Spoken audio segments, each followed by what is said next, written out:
Assalamualaikum warahmatullahi wabarakatuh. Perkenalkan, nama saya Melatri Ramadhania, NPM 2062201050, Prodi Akuntansi Universitas Muhammadiyah Lubuk.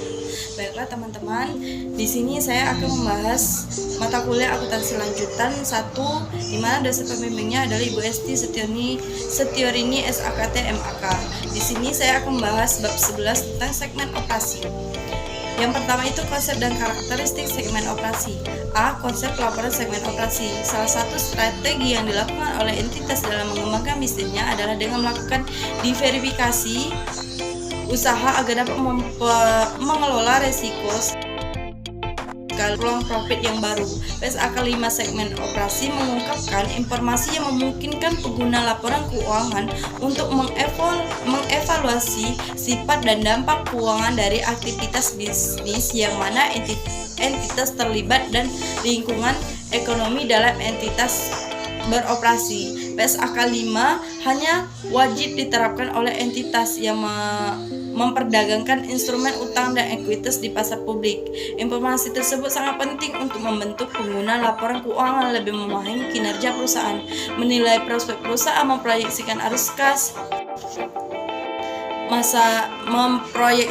kas masa depan, dan membuat penilaian lebih tepat tentang entitas keseluruhan. Menerapkan PSAK 5, emiten atau publik wajib mengungkapkan informasi segmen operasi dalam catatan atas laporan keuangan.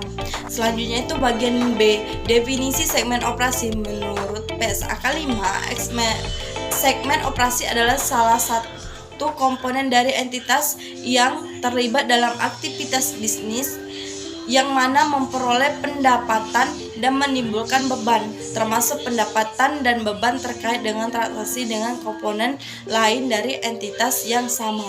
2. Itu hasil operasinya dikaji ulang secara reguler oleh pengambil keputusan operasional atau Chief Operating Decision Maker atau CDOM untuk membuat keputusan tentang sumber daya yang dilakukan pada segmen tersebut dan menilai kinerjanya.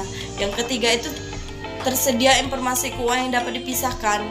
Segmen operasi adalah segmen bagian dari entitas yang merupakan profit center yang kinerjanya dievaluasi secara berkala dan memiliki informasi keuangan yang terpisah. Selanjutnya pada bagian C dapat kita lihat penentuan segmen operasi.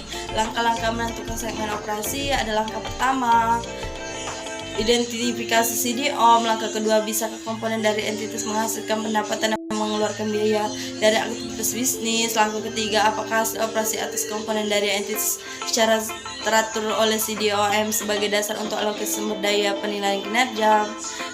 4. Itu ada langkah apakah informasi keuangan terpisah tersedia untuk komponen dari entitasnya. Bagian kedua ada segmen dilaporkan, di mana segmen yang dilaporkan ini adalah segmen yang dilaporkan secara terpisah, yaitu jika memenuhi kriteria sebagai suatu segmen operasi dengan 4 langkah penentuan segmen operasi dan melebihi ambang batas kuantitatif.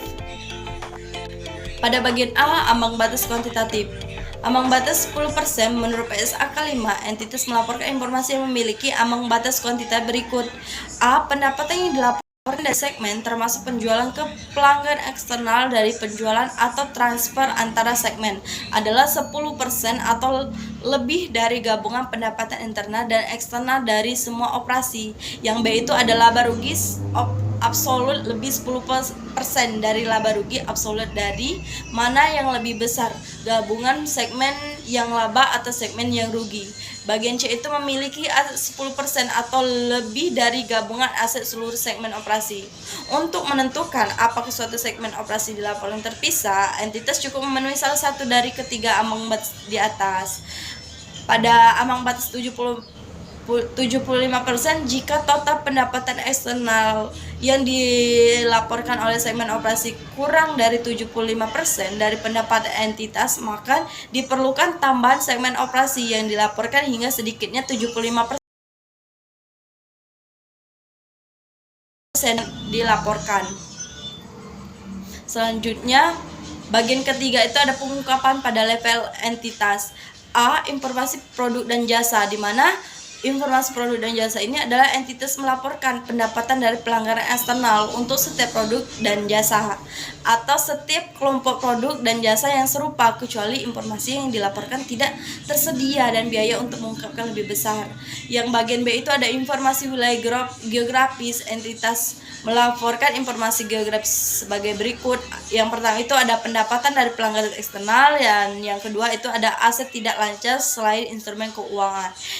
Selanjutnya bagian C itu informasi dan pelanggaran utama, di mana entitas memberikan informasi tentang sejauh mana entitas mengendalikan pelanggaran utama pada 10%.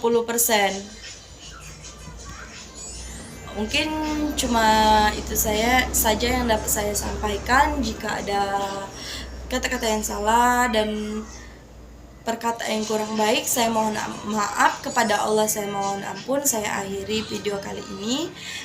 Wassalamualaikum warahmatullahi wabarakatuh.